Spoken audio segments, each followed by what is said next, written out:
That ain't your brother.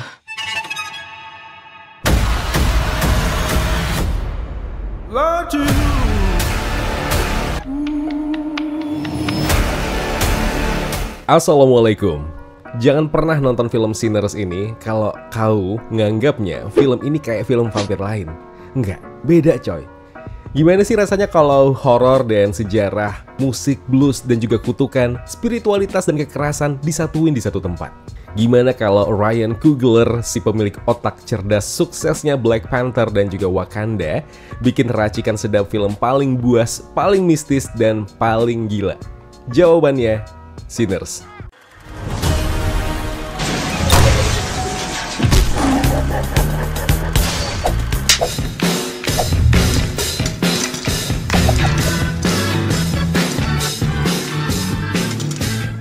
Dan ini bukan kalimat marketing murahan ya, ini beneran film paling ambisius di 2025, atau mungkin satu dekade ini.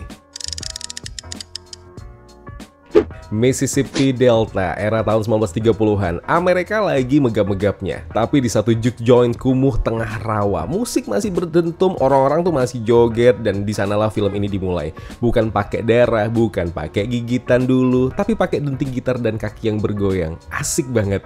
Coogler gak main-main soal ini. Dari frame pertama aja kita udah tahu ini bukan horor kaleng-kaleng. Yes, aku harus bilangnya ini horor. Ini juga bukan Blade, bukan juga Interview with the Vampire. Ini kayak Do the Right Thing, ketemu dengan Get Out, dan nikah sama Pan's Labyrinth, dan dikubur bareng-bareng sama setan-setan warisan sejarah Amerika, dan menghasilkan Sinners sebagai film vampir jenius. Yes. Naskah dari Ryan dan juga Keenan Coogler ini bukan sekedar skrip, ini puisi berdarah. Dialognya tajam, kadang puitis, kadang kayak khutbah versi underground, tapi tetap grounded. Ini horor yang bukan cuma soal darah dan jeritan loh. Film Sinners itu ibarat horor spiritual, horor sejarah, horor yang berakar di trauma kolektif komunitas kulit hitam melawan vampir literar. Dan metaforisnya yaitu rasisme, luka generasi mereka, dan sistem yang kejam. Aku kalau nonton film ini ya berasa kayak nonton 12 Years a Slave tapi versi lebih sopan aja. Michael B. Jordan belum pernah segila ini. Dua karakter dengan sisi yang berlawanan. Satu kalem, satu ngamuk, tapi dua-duanya bikin kita peduli. Miles Keaton langsung masuk Hall of Fame debutan. Dia main gitar, nangis, kerasukan, dan tiap momen dia di layar bikin bulu kuduk bangun. Ini debut paling ngegas sejak Lupita Nyong'o di 12 Years a Slave. Kemudian Hailee Steinfeld sebagai Mary, cewek juke joints misterius, nyolong spotlight. Dia itu sensual sekaligus mistis di film ini. Lembut tapi juga bahaya. Ih, suka kali abang dek. Awalnya sempat kesal karena screen time-nya sedikit, tapi bisa dipahami. Perlakuan itu juga berlaku untuk karakter yang dianggap penting sebenarnya, yang hanya nongol di menuju akhir filmnya. Sinematografinya ibarat roh penasaran lagi bawa kamera. Kau bayangin lah itu. Shotnya melayang, menyelinap, ngintilin karakter kayak hantu penasaran.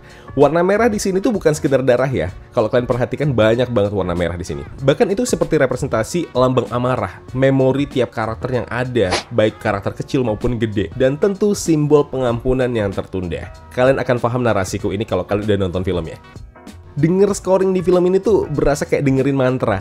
Perpaduan blues, spirituals, string gila, dan beat purba. Ada satu adegan musikal yang gila banget. Si Sammy ngejam, dan musiknya literally kayak ngerobek realitas. Dan kita berasa dilempar ke ruang antara dimensi sejarah blues, arwah leluhur, dan penderitaan para kaum kulit hitam itu. Kalimat yang kusampaikan ini terdengar serius, tapi begitulah yang akan kalian nikmati di film Sinners ini. Kalau lo masih pikir, nonton biasa aja juga cukup, kita mohon maaf nih, kalian salah besar. Karena Sinners itu film yang lahir dari rahimnya layar IMAX, bukan sekedar bisa ditonton di situ. Visualnya di capture pakai kamera IMAX khusus dan efeknya dahsyat. Tekstur kain, peluh di wajah, debu di lantai, oh my god, semuanya kayak bisa lo elus dari kursi. Rasio gambarnya juga bukan buat gaya-gayaan. Pas layarnya melebar penuh, lo ngerasa bebas, tapi pas mendadak nyempit, lo ikutan nyesek. Itu storytelling level dewa sih. Dan audionya gimana? Wah, gila sih. Lo nggak denger suara, lo tuh kayak ditonjok pakai suara. Gitar blues, jeritan, suara roh lah, semua bikin dada lo nyeri nyet. Kau bukan nonton loh, tapi berasa kayak diseret ke dimensi lain. Misalnya lah bang, kalau nggak ada kesempatan untuk nonton di bioskop, nontonnya pas di rumah aja deh kalau udah ada digital streamingnya. Bisa, tapi itu kayak dengerin konser Beyonce dari kaset rusak. Gimana? Experience-nya akan berbeda. Kalau ada teater IMAX di kota kalian, udahlah nggak usah mikir dua kali, capcus, beli popcorn, duduk, udah siap diludahi sama sinema dalam bentuk paling agung. Yes, Sinners ini. Pesan film, dosa, penebusan, dan bagaimana komunitas bisa menjadi Tuhan itu sendiri. Mencari berbagai sumber karena film Sinners ini tidak masuk logika dan kebiasaan penonton Indonesia yang suka film yang lempeng aja. Nggak kayak begini. Dan aku ketemu intinya, Sinners itu pasti dianggap film vampir cerdas. Bagi mereka yang menganggap film ini emang cerdas. Atau film vampir membosankan bagi mereka yang awam soal menilai film yang bagus. Nah, film Sinners ini bukan tentang satu orang yang cari selamat. Ini tentang komunitas. Ya, tentu komunitas kulit hitam, tentang gimana mereka bisa bertahan bareng di tengah kutukan, dan Sinners tentang musik sebagai pelampiasan dan juga perlawanan. Bahkan tiap dentingan nadanya aja menyimpan roh-roh yang belum tenang di sana. Dalam gak sih? Buat pecinta film vampir konvensional, kalian mungkin akan tersasar. Kita tegasin aja ya, Sinners bukan buat fans Twilight, Underworld, atau vampir-vampir glowing pakai jas. Enggak. Vampir di sini tuh nggak seksi men, nggak stylish, nggak punya aura romantis. Mereka simbol trauma dan sejarah kelam. Mereka nggak datang buat ngegoda, mereka tuh datang buat ngingetin dosa yang belum ditebus. Jadi kalau lo berharap duel vampir ala anime lah atau horor cepat saji lah, ya silakan mundur perlahan. Nggak gitu konsepnya. Tapi kalau lo siap disedot masuk ke dalam kutukan kolektif, lo bakal dapat pengalaman sinematik yang nggak bakal bisa dilupain. Karena Sinners bukan tentang siapa yang gigit siapa, tapi siapa yang masih bisa milih untuk nggak jadi pemangsa ketika semua orang udah keburu berubah jadi iblis. Pacingnya kadang slow burn, dialognya berat. Film ini percaya bahwa kesabaran adalah bagian dari ibadah sinema. Kok catat itu, ibadah sinema. Oh iya, film ini juga ada 2 post credit scene yang agak marvelous sih. Nah, ini fakta menariknya. Dalam satu interviewnya, Coogler pernah bilang, kalau ini film laku, dia bakal bangun universe-nya. Dan aku ngarep banget kalau Sinners ini universe-nya lebih besar lagi. Kesimpulannya, Sinners adalah film yang datang dari dunia lain. Film vampir, iya. Film blues, oh jelas. Film tentang sejarah kelam, luka komunitas kulit hitam. Lebih dari itu, ini adalah salah satu film paling hidup dan paling berdarah yang tayang tahun ini. Kalau lo bukan pemburu jumpscare atau CGI vampire kinclong, lo bakal nemuin spiritual journey yang penuh luka dan juga bercahaya.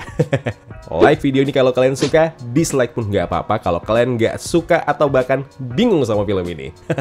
Dan jangan lupa juga untuk share pendapat kalian di kolom komentar yang udah nonton, biar kita sama-sama diskusi bareng-bareng mengenai film Sinners ini dan film-film lainnya juga. Jangan lupa juga untuk subscribe channel Kawan Review biar banyak lagi film yang bakal aku review, banyak lagi yang kenal sama channel ini, banyak juga yang sayang sama channel ini. Terima kasih semuanya, I love you full. Kalau begitu aku Zain pamit undur diri, kita ketemu lagi di video berikutnya. Wassalamualaikum.